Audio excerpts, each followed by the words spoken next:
오늘은 왕같은 제사장은 하나님의 양무리를 치는 목자가 되어야 한다라는 제목으로 은혜의 시간을 갖고자 합니다. 신앙생활을 한다는 것은 오늘 본문에 비춰보면 잃어버린 양이었던 한 영혼이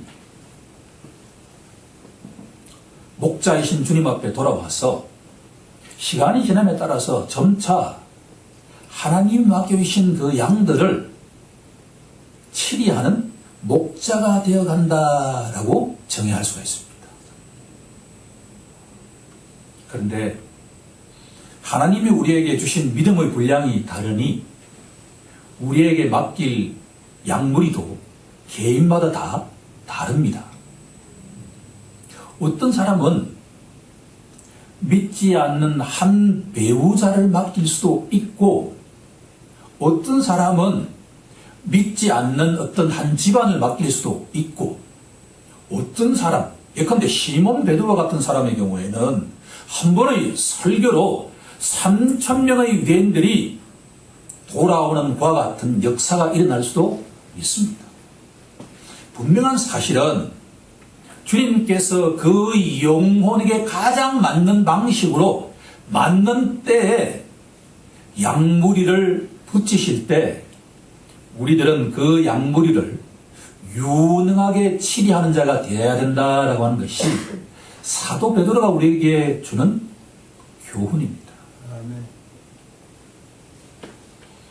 베드로전서의 핵심 교리는 예수를 믿는 자는 한 사람도 예외 없이 하나님이 임명하신 제사장이다라는 것 아닙니까? 너희는 예수 그리스도로 말미암아 하나님이 기쁘게 받으실 거룩한 제사장이라. 이 말씀에 아멘으로 응답하는 자가 예수 믿는 자입니다. 제가 초신자 시절에 읽었던 책 가운데 유진 피터슨 목사님이 쓴 현실에 뿌리박은 영성이라고 하는 책이 있었습니다. 다윗에 대한 이야기인데 그 가운데 자기 집안 이야기를 하는데 지금도 유익하게 기억에 남아 있습니다. 이 목사님 가정은 우리가 가장 드러내기 어려운 부족간을 했습니다. 어린 시절에 매일 아침이 되면 아버지께서 앞에 두고를 두르고 양을 잡을 때 그 피가 여기저기 튀면서 그것을 사람들에게 파는 것을 보았습니다. 그런데 이 목사님의 눈에 교회와 부족간이 전혀 다르지 않다는 것을 알게 되었습니다. 항상 교인들이 와서 찬송을 하고 기도하면서 물건을 사가니까 교회와 자기 정육짐이 전혀 차별이 없다라는 생각을 가지게 되었다라고 합니다.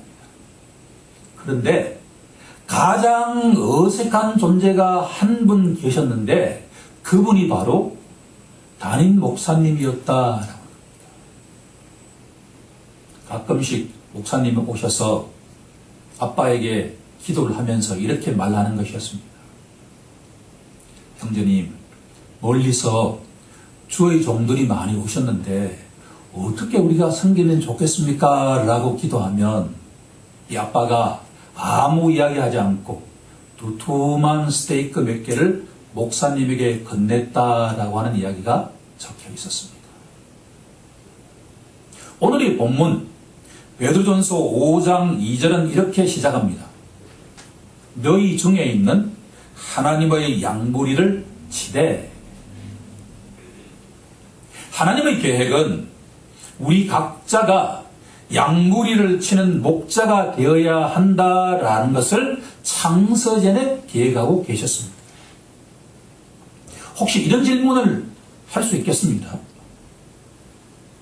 목자라고 하면 목사님이나 장로님이나 권사님 같은 그런 중직자에게 해당이 되지, 우리처럼 평범한 평신도에게 목자라는 게 어울릴까라고 생각할 수가 있습니다.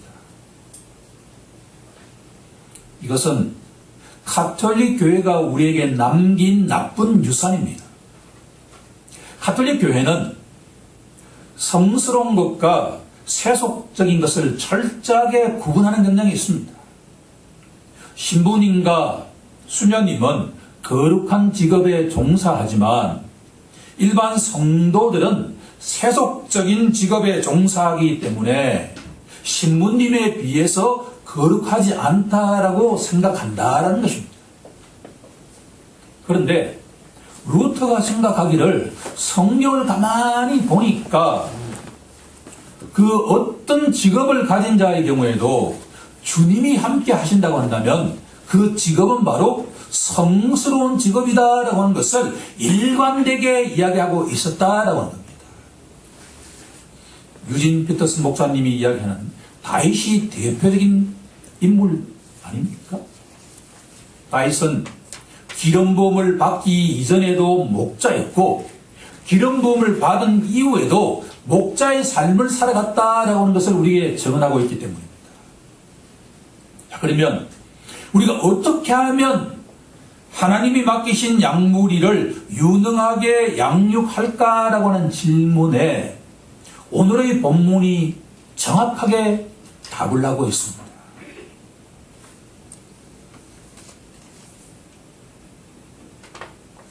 사도 베드로는 우리에게 세 가지 원리를 제시하고 있는데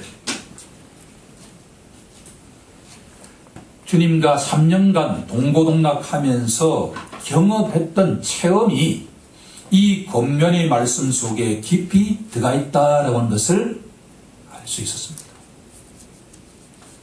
지금부터 유능한 목자가 되기 위한 세 가지 원리를 하나씩 찾아가는 시간이 되고자 합니다.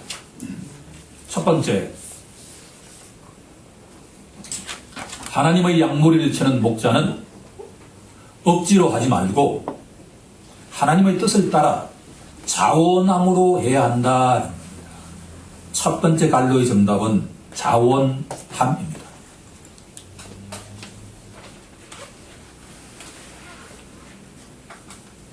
사실 이 본문의 말씀은 신학대학원에 간 이후에도 교수님들로부터 여러 차례 들었던 바인데 여기에는 아주 명확한 로직이 들어있습니다. 시편 1편에서 나온 것인데 하나님께서 우리에게 권면의 말씀을 하실 때 먼저 하라라는 말씀을 하시기 이전에 하지 말라라는 말씀을 먼저 하신다는 것입니다. 그러니까 너희가 목양을 할 때, 양무리를 칠 때 절대로 억지로 해서는 안 된다. 자원함으로 하라는 말씀입니다. 사도가 왜 이런 권면을 할까라고 질문한다면 양의 특성이 있기 때문입니다. 양의 세 가지 특성을 한번 기억할 필요가 있는데 양은 첫 번째로 고집이 세기로 아주 유명합니다.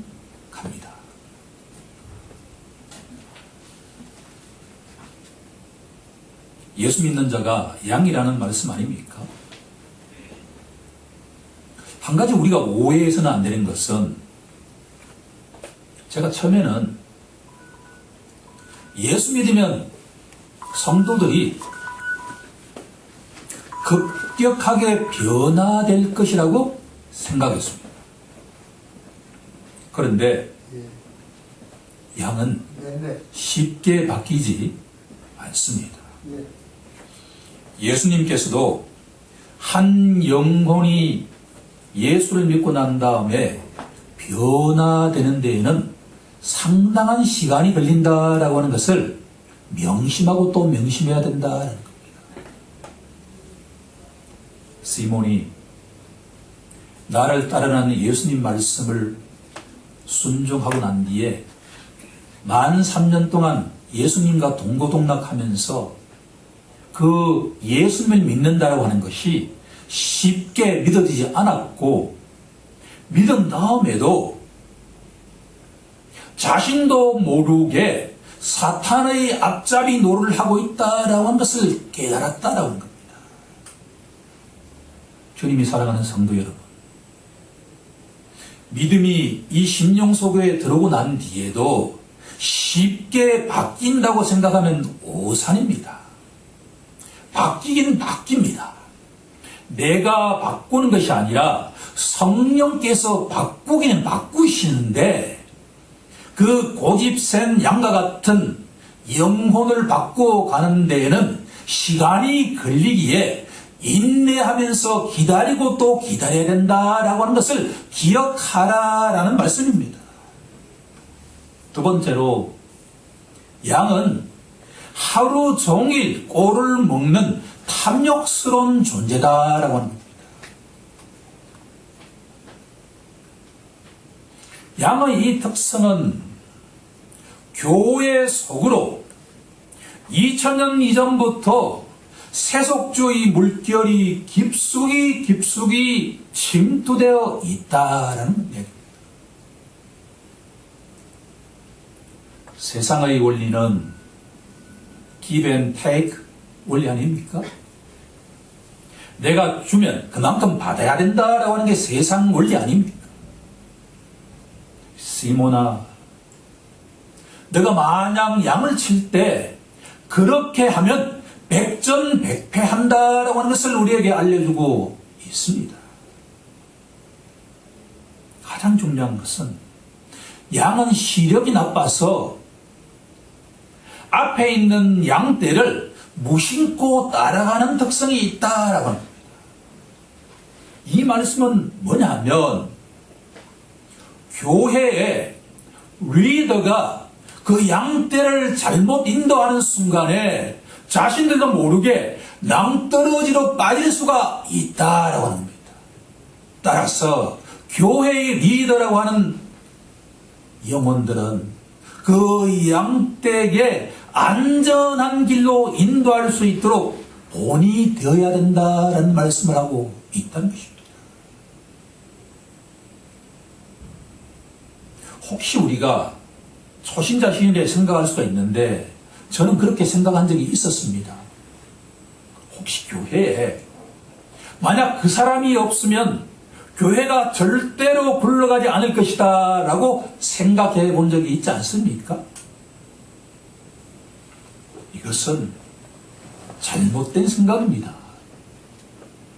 교회는 그리스도의 핏값으로 세워진 곳인데, 만약에 하나님께서 저 태평양 바다를 창조하신 분이라고 우리가 믿는다고 한다면, 그 아버지 하나님께서 아들이신 예수 그리스도께 모든 천지 만물의 권세를 주셨다라고 하는 것을 믿는다면, 교회는 어떤 성도가 이끌어 가신 것이 아니라 주님이 이끌어 가신다라고 하는 것을 기억하고 또 기억해야만 된다라고. 침례자의 요한은 유대인들에게 이렇게 선포했습니다. 너희가 속으로 아브라함이 우리 조상이라고 생각하지 말라. 너희에게 말하노니 하나님께서는 능히 이 돌들로도 아브라함의 자손이 되게 하시느니라. 우리 영혼이 아무리 돌처럼 단단한 영혼이다 하더라도 예수 믿는 자라면 하나님께서 그 영혼에게 은혜를 주시고 은사를 주시고 그 뜻을 전파한다고 한다면 누구라도 교회에서 기둥과 같은 존재가 될 수 있다라고 하는 것이 성경이 일관되게 우리에게 선포하는 내용입니다. 우리 속담에도 자리가 그 사람을 만든다라고 하는 속담이 있지 않습니까? 주님이 우리에게 어떤 일을 맡기실 때에는 우리에게 모든 능력과 은사를 이미 주신 상태이고, 우리가 아멘으로 하답할 때 복의 통로가 되는 줄로 믿습니다. 그러면 우리가 어떻게 하면 자원함으로 주님 말씀에 순종할 수 있을까라고 질문한다면 시몬 베드로의 체험 가운데 누가복음 5장에 기록되어 있는 내용으로 가지 않을 수가 없습니다. 어느 날 예수님께서 시몬의 배 위에 오르신 다음에 이런저런 가르침을 주시고 시몬에게 깊은 데로 가서 그물을 내려 고기를 잡으라고 명령하셨습니다. 그런데 이 말씀을 들은 시몬의 마음속에 이런 생각이 떠오르기 시작했습니다. 예수님은 목수의 아들이시고 목수신데 목수의 일은 그분이 전문가시지만 갈릴리 호숫가에서 고기 잡는 일에는 내가 더 전문가라는 생각이 떠오르기 시작했습니다. 아주 중요한 내용입니다. 혹시 이 시몬의 생각을 우리에게 적용해 본다고 한다면 여러분들 마음속에 이런 생각이 떠오른 적이 없습니까? 예수님이 아무리 하나님의 아들이시라 하더라도 내가 전공하고 있는 도시 건축 분야에 주님이 아실까? 예수님이 아무리 하나님의 아들이라 하더라도 내가 전공하고 있는 시각예술 분야와 음악 분야와 간호학이나 국어학이나 문화경제학 분야에 그분이 내보다 더 잘 아실까라고 질문한 적이 없습니까? 라는 적용입니다. 그도 그럴 것이 2000년 전에는 비행기도 없었을 것이고 몇십 년만 지나면 이제 우리의 세상이라고 하는 것이 개인 로봇을 타고 여기서 부산까지 얼마 걸리지 않고 가는 것과 같은 시대가 오지 않겠습니까? 그럴 때 예수님이 어떻게 이 문명하던 세상을 잘 알 수 있을까라고 질문할 수가 있다라고 하는 겁니다.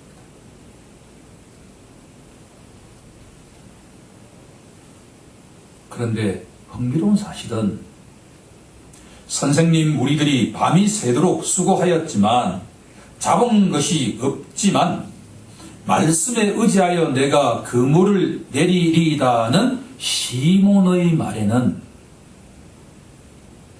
마지못해서 억지로 순종했다라는 말씀이 들어가 있습니다.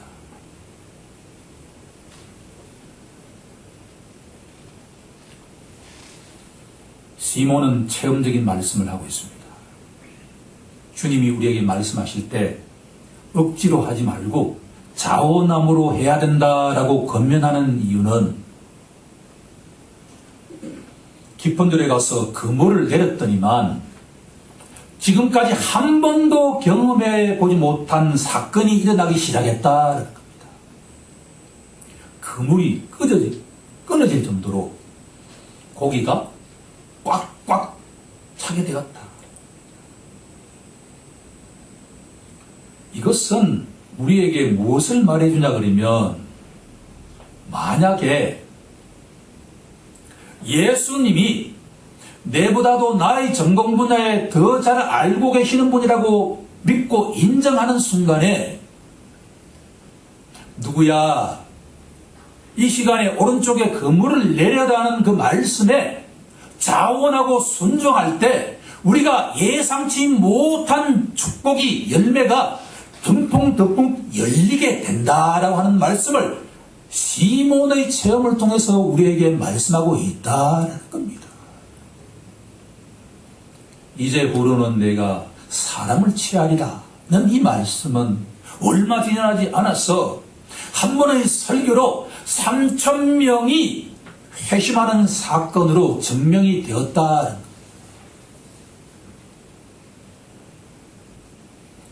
전에 시몬은 억지로 주님 말씀에 순종했던 자였지만 이제 시몬은 주님 말씀에 자원하는 마음으로 순종하는 자가 되었다라는 겁니다.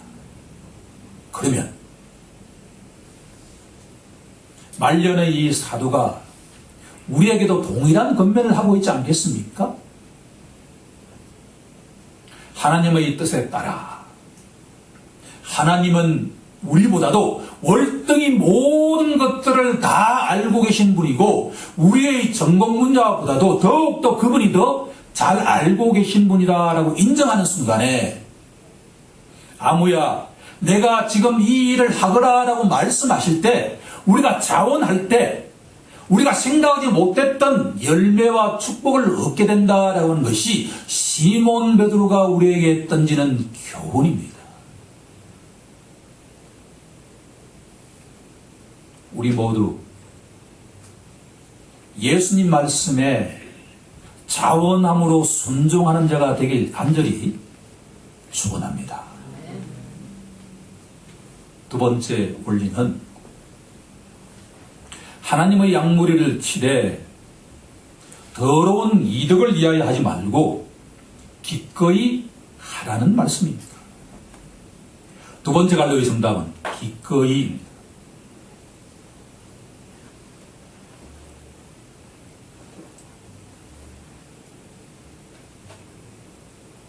조금 전에 말씀드린 것처럼 이 문장을 쉽게 번역해보면 너희가 양무리를 칠 때 세상 원리를 따르지 말고 하나님 나라의 원리를 따라야 된다라는 말씀입니다.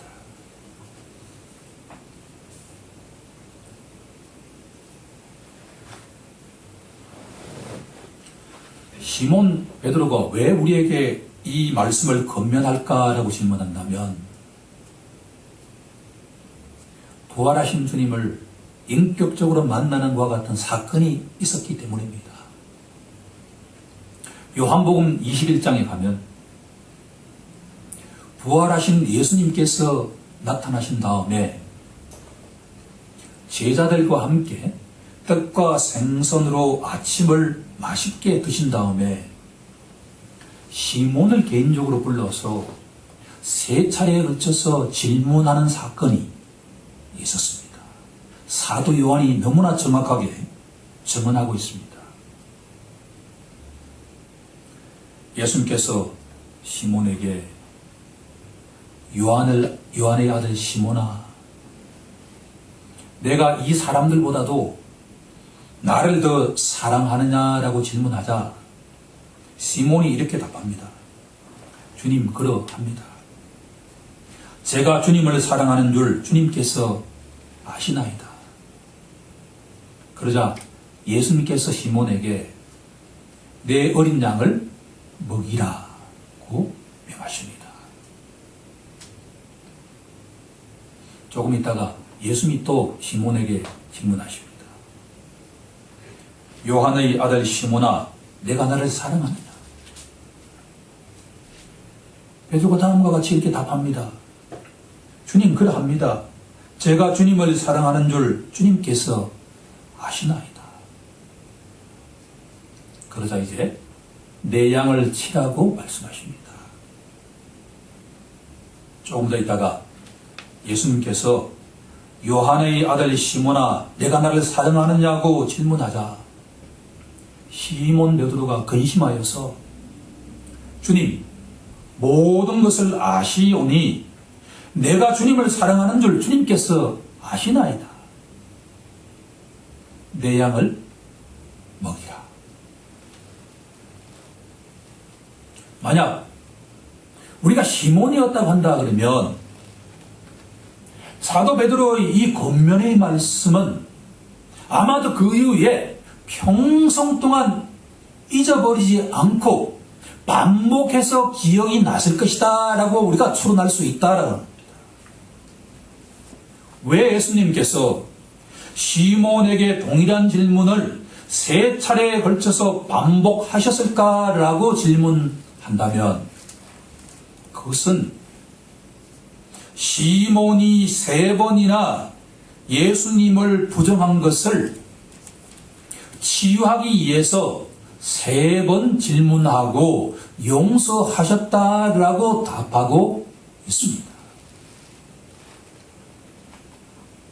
이 해석도 의미가 있지만 오늘 우리가 주목하고자 하는 것은 예수님께서 시몬에게 원하시는 것은 너처럼 고집이 센 양을 칠 때 너는 절대로 세상의 원리에 따라 쳐서는 안 되고 내가 너에게 해준 것처럼 사랑의 원리와 용서의 원리에 따라서 양들을 쳐야 된다라고 하는 것을 가르쳐 주기 위한 것이다. 예, 그렇습니다.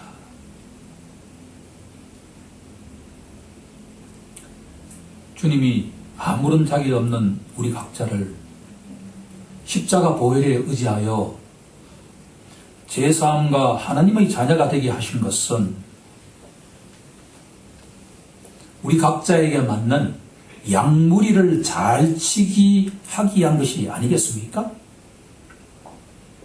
우리처럼 고집이 세고 탐욕스러운 양을 칠 때 사랑의 원리, 용서의 원리가 아니고서 그 양을 어떻게 칠 수 있겠느냐라는 것입니다.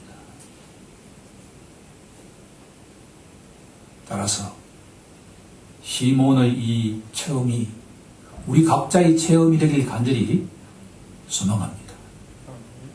그럴 때 우리들이 주님께서 말씀하실 때 조건적으로 반응하지 않고 기꺼이 기쁜 마음으로 흔쾌히 반응할 수 있다라고 하는 것을 기억하는 우리 모두가 되길 간절히 소망합니다. 이제 마지막으로 3번째 원리로 나가요.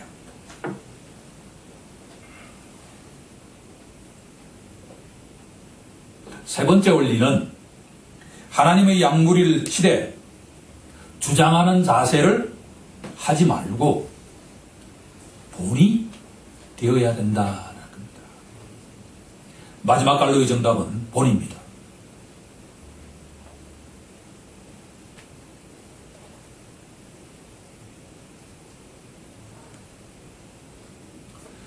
주장하지 말라는 말씀은 군림하지 말라는 말씀입니다. 우리 교회 안으로 세속주의가 들어와 있다고 하는 것은 우리가 쉽게 알 수 있는데 군대 문화가 교회 안에 깊숙이 들어와 있다고 하는 것에 대해서는 잘 알지 못합니다. 한국교회가 언제 성장했는가라고 질문한다면 우리나라의 경제 성장 과정과 동일합니다. 1960년대, 70년대, 80년대까지 한국 기업이 대기업이 되었던 것처럼 한국의 교회가 대형 교회가 되기 시작했다라고.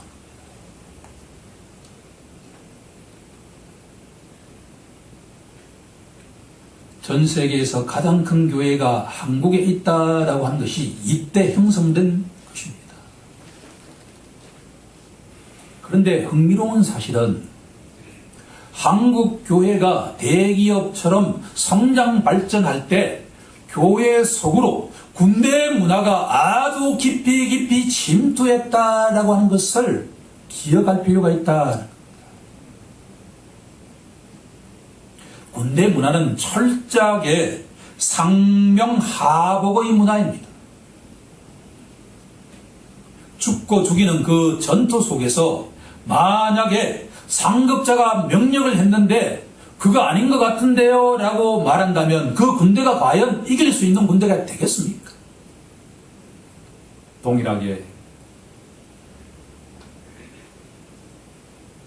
몇십만의 교회에서 담임 목사가 딱 선포하는 순간에 그것은 위에서 아래까지 완전하게 상명하복의 전달 체계가 된다라고. 담임 목사님이 완전하게 신적인 존재가 된다라는 겁니다. 거기에 만약에 부사역자가 한마디라도 토를 달면 그 다음 주에 그 사람의 자리는 없다라고 하는 것이 현실입니다. 신학대학원 다닐 때 가장 흥미롭게 다가왔던 것은 여러분들이 본격적인 사역을 시작할 텐데 절대로 담임 목사님보다 훌륭한 설교를 해서는 안 됩니다 라고 이야기하는 것을 여러 차례 들었습니다. 제가 이해가 되지 않았습니다.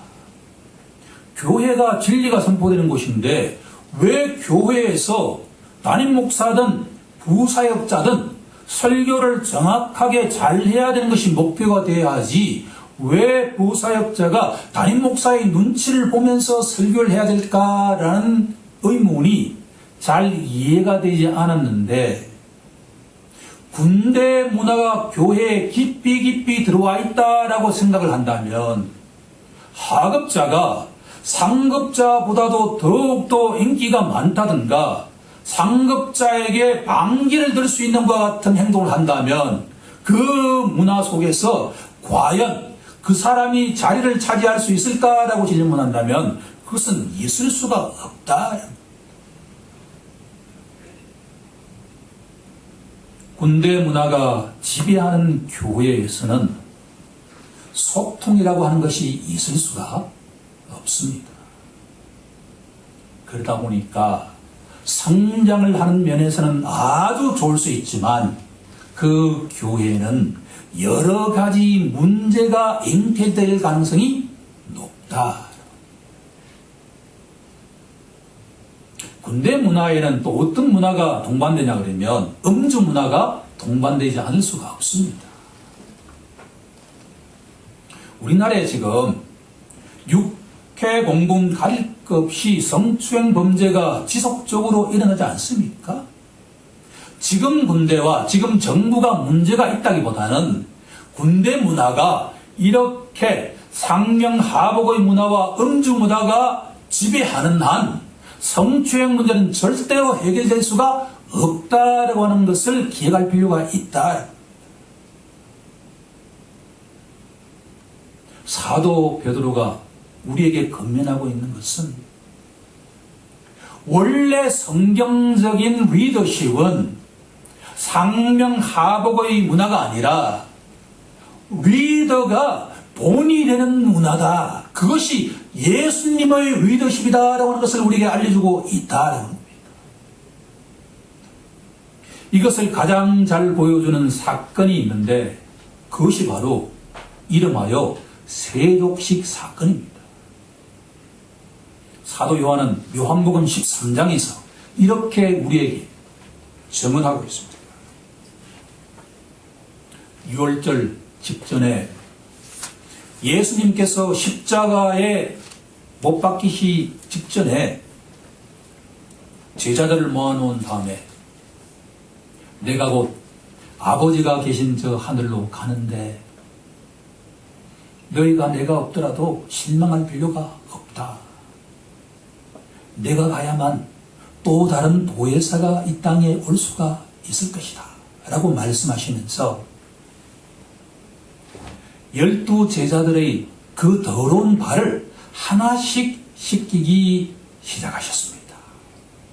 그래서 시몬이 주님 절대로 내 발은 씻을 수가 없습니다. 라고 겸손한 자세를 취하자 만약 너가 발을 씻지 않는다고 한다면 나와 아무런 상관이 없다라고 말씀하시면서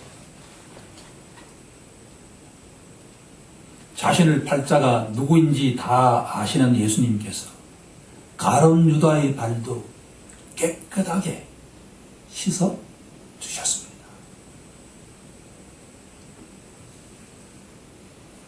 그러고 난 다음에 예수님께서 이렇게 말씀하십니다. 너희가 나를 선생이라 또는 주라 하니 너희 말이 옳도다. 내가 그러하다. 내가 주와 또는 선생이 되어 너희 발을 씻었으니 너희도 서로 발을 씻어주는 것이 옳으니라. 내가 너희에게 행한 것 같이 너희도 행하게 하리하여 오늘 보여노라.